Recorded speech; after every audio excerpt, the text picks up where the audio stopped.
অন্ধ্রপ্রদেশে ভয়াবহ বাস দুর্ঘটনা, মৃত্যু হয়েছে 20 জনের। একটি বাইকের সঙ্গে সংঘর্ষে বাসে আগুন লেগে যায় বলে অভিযোগ।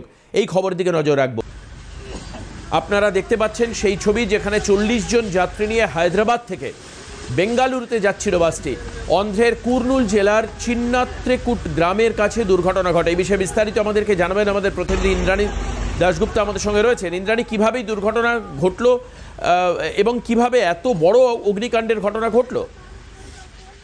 দেখো, অন্ধ্রের কুর্নুল জেলার চিন্নাত্তুর গ্রামে দুর্ঘটনা ঘটেছে, যেটা জানা যাচ্ছে যে বাসটি 40 জন যাত্রী নিয়ে যাচ্ছিল এবং হায়দ্রাবাদ থেকে বেঙ্গালুরু যাওয়ার পথে রাস্তায় একটি বাইকের সাথে সংঘর্ষ ঘটে বাসটি, এবং বাসটির যে অয়েল ট্যাঙ্কার তাতে আগুন জ্বলে যায়। সঙ্গে সঙ্গে পুরো বাসটি ভয়াবহ আগুনের কাছে চলে যায়। এই ঘটনার ফলে 20 জন মারা গিয়েছে এবং বাকিরা গুরুতরভাবে আহত।